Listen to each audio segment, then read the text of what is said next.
Bienvenue à tous à cette nouvelle édition du 12-15, au sommaire de l'actualité. En Guinée, après le renversement de l'ancien président Alpha Condé, la CEDEAO a pris des sanctions à l'encontre des responsables du putsch, mais la junte militaire résiste aux demandes de la CEDEAO de libérer Alpha Condé et de mettre en place une transition de 6 mois maximum.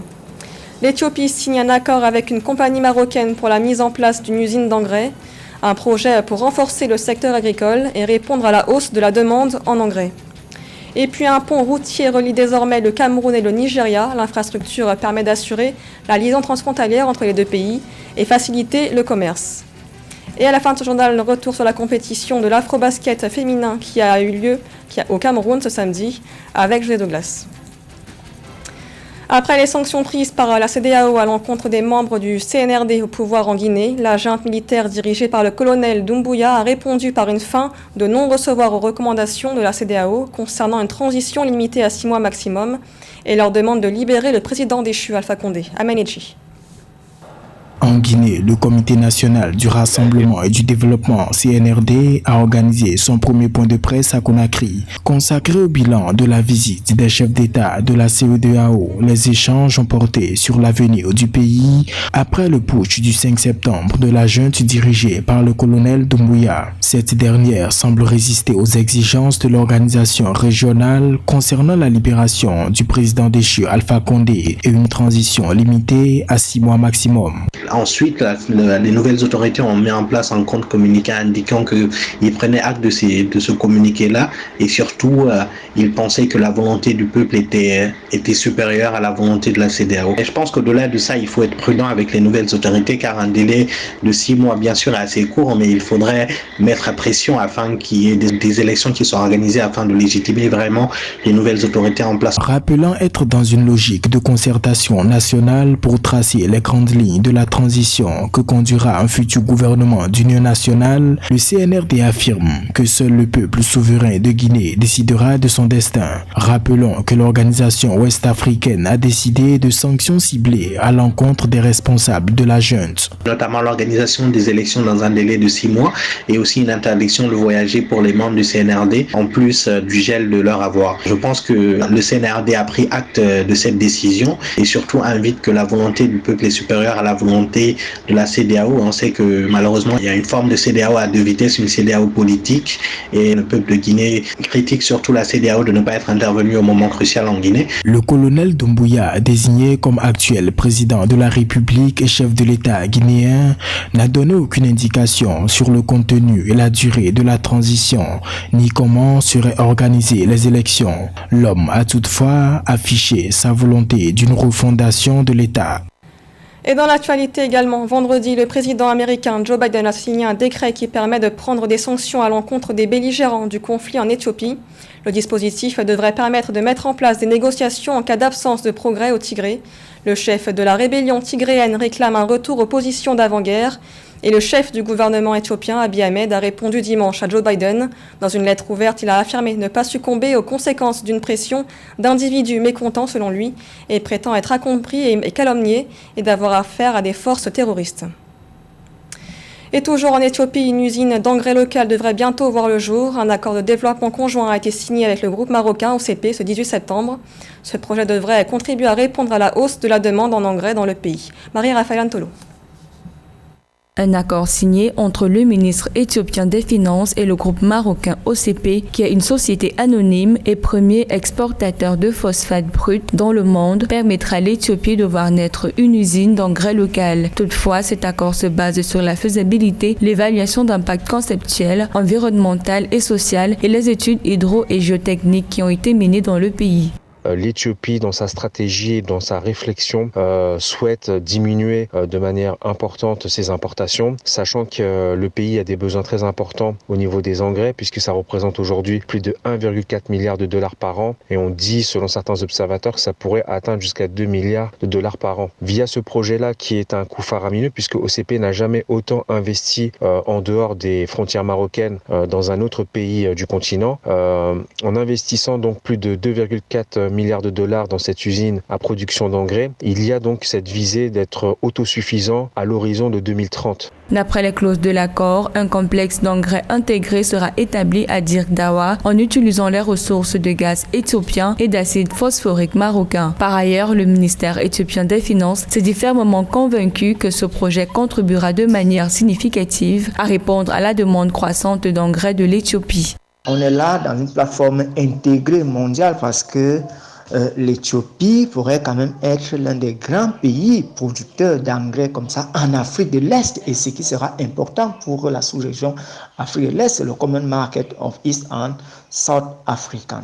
Alors c'est une débouchée qui va créer des emplois, c'est une débouchée qui va créer des activités, et les activités qui vont créer comme ça des agropoles industriels, parce qu'il y a un défi industriel, il y a un défi agricole. Vous savez, la sous-région Afrique de l'Est est une sous-région qui a des défis agricoles, et ces défis doivent être relevés comme ça par la production de l'engrais, parce qu'il faut amender le sol. D'après les autorités des deux pays, la réalisation de ce projet nécessitera un investissement initial estimé à près de 2,4 milliards de dollars durant la première phase pour développer une unité de production d'engrais de 2,5 millions de tonnes dans le pays. Selon le ministre des Finances éthiopien, avec ce projet, à partir de 2022, les importations d'engrais en Éthiopie représenteront 1 milliard de dollars et pourraient potentiellement atteindre 2 milliards de dollars en 2030. Le Cameroun et le Nigeria sont désormais reliés par un pont de 408 mètres. Ce pont routier relie la région du sud-ouest du Cameroun à l'état de Cross River au Nigeria. L'objectif est de renforcer les relations commerciales entre les deux pays. Joël Ballot. 408 mètres, c'est la longueur du pont moderne sur la Cross River séparant le Cameroun et le Nigeria. Financé par la Banque africaine de développement à hauteur de 39 millions de dollars, ce tronçon dont les travaux ont débuté en 2017 et achevé en 2021 est un élément clé dans la densification des échanges commerciaux entre les deux nations voisines.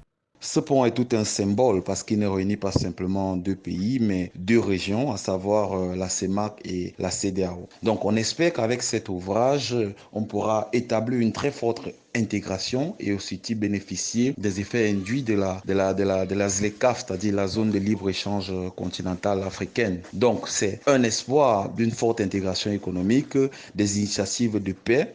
Au vu de la situation sécuritaire à la frontière entre les deux pays, la construction de cette voie d'interconnexion routière va consolider la paix entachée par des affrontements, accentuer le développement de cette région, permettre aussi l'interconnexion entre le Cameroun et le Nigeria. La construction du pont ECOC au Cameroun, FOM, au Nigeria s'inscrit dans le cadre du réchauffement des relations camerouno-nigérianes. Il faut dire que malgré les velléités séparatistes de part et d'autre de la frontière, dans le delta du Niger côté Nigeria et dans les régions camerounaises du nord-ouest et du sud-ouest, les échanges économiques sont restés très dynamiques. Le Nigeria reste tout de même le premier partenaire commercial du Cameroun en Afrique. Soulignant qu'à l'intention du gouvernement camerounais, les leaders de la société civile anglophone avaient déjà décrié le manque criard des infrastructures routières et l'enclavement des bassins de production. Aujourd'hui, grâce à la construction de cette voie, c'est une porte d'entrée sécurisée pour des échanges de toute nature entre les deux nations. Dans le reste de l'actualité, au Mozambique, 23,4 millions de dollars seront investis pour réhabiliter les écoles dans la province de Cabo Delgado, au nord du pays. Écoles détruites lors d'insurrections terroristes du groupe État islamique. Selon le ministère de l'Éducation, le système éducatif aurait été sévèrement impacté par plusieurs facteurs, notamment la pandémie de Covid-19 et le terrorisme dans la région. 348 écoles primaires auraient été détruites. Malgré ces facteurs, le système éducatif aurait enregistré une bonne performance en 2020, selon le ministère. La République centrafricaine a conclu un accord avec la Banque mondiale. 2 conventions ont été signées pour un montant de plus de 120 millions de dollars. Cette somme vise à désenclaver le pays et relancer l'économie qui devrait entrer en récession sous les effets des crises sanitaires et sécuritaires. Amen Edji. Le vice-président de la Banque mondiale pour l'Afrique centrale et de l'Ouest, Ousmane Diagana, a effectué une visite de 4 jours en Centrafrique. De sa rencontre avec le président Touadéra et plusieurs membres du gouvernement, il ressort que le pays veut créer les conditions d'ouverture de l'économie par un projet de désenclavement chiffré à 120 millions de dollars. La République centrafricaine, qui connaît de longues périodes d'instabilité instabilité, notamment marquée par des guerres civiles et de multiples coups d'État, devrait ainsi pouvoir désormais faciliter la libre circulation des personnes et des biens. Si j'étais la personne qui formulait ce projet de la Banque mondiale, j'en aurais fait un projet intégrateur de programme basé sur 4 principaux axes. Le désenclavement maritime, c'est-à-dire la réduction de la dépendance maritime au port de Douala. À cela, il faudrait ajouter l'interconnexion aux corridors existants, l'aspect de diversification et de création des ports secs, l'aspect exportation des produits agricoles. Rompre l'isolement des régions centrafricaines en les ouvrant aux échanges suppose la mise en service de voies de communication auxquelles le gouvernement s'attelle, développant ainsi un important projet de 112 millions de dollars. Il concerne la réhabilitation du corridor vers le Cameroun, l'unique voie d'approvisionnement du pays, mais surtout l'ouverture d'une route vers le Soudan. Tous les corridors routiers qui existent venant de l'Afrique de l'Ouest, qui vont vers la RDC et qui vont vers l'Afrique de l'Est, la Centrafrique qui est au cœur de l'Afrique devrait être le principal centre de connexion de ces corridors. On ne devrait pas toujours parler d'enclavement alors que le pays a tous les pays riverains et voisins qui pourraient être des débouchés commerciaux énormes. Notons que le désenclavement du nord de la Centrafrique figure parmi les nombreuses revendications des groupes rebelles de la zone depuis la guerre civile de 2013. Et du sport à présent avec l'Afrobasket 2021 qui a débuté ce 18 septembre à Yaoundé au Cameroun. Pour en parler, nous recevons José Douglas. Quels sont les résultats des 2 premières journées? Alors, quelques précisions. Tout d'abord, Solène, 12 équipes nationales sont présentes à Yaoundé pour tenter de mettre fin à 4 années de domination du Nigeria, vainqueur des 2 dernières éditions. Le tournoi a débuté samedi, vous l'avez dit, 18 septembre, et l'issue finale sera connue le 26. Tous les matchs ont lieu au Palais des Sports de Yaoundé, puis la fête a commencé samedi pour une première journée qui a été très riche en points, s'il vous plaît, avec ses résultats et des images, s'il vous plaît. Sénégal-Guinée 100-31. 69 points d'écart, Cameroun-Kenya 74-50, le Mali écrase la Tunisie 101-39, 62 points d'écart, et le dernier match du 18 septembre mettait aux prises les filles du Nigeria qui ont battu celles du Mozambique 67-50.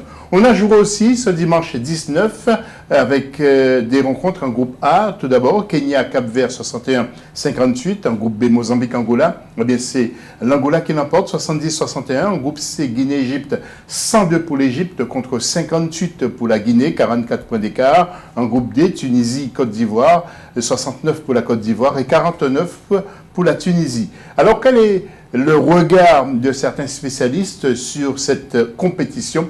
Écoutons Samuel Nono, ancien basketteur et spécialiste du basket.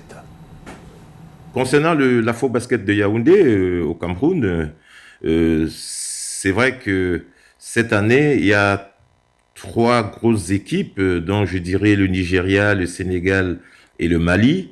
Et après, il y a des outsiders, le Cameroun, la Côte d'Ivoire et d'autres. Je pense que ces 3 pays-là que j'ai cités, donc Nigeria, Sénégal et Mali, restent vraiment des favoris. C'est des grosses écuries, c'est des très bonnes équipes. Et donc, je dirais, l'une des 3 équipes devrait normalement gagner le titre.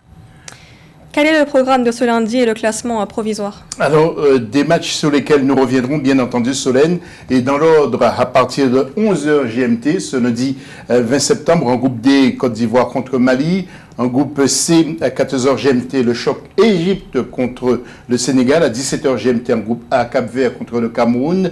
Les Lions doivent se méfier. Et puis à 20h GMT, en groupe B, du très lourd avec un certain Angola contre le Nigeria. Au classement provisoire, en groupe A, le Kenya est en tête avec 3 points. Deuxième, Cameroun, 2 points. Troisième, le Cap-Vert, 1 point. En groupe B, eh bien, les 3 équipes sont ex-aequo avec 2 points. Le Nigeria, l'Angola et le Mozambique. En groupe C, pareil. Donc, ex-aequo, Sénégal, Égypte et Guinée avec 2 points.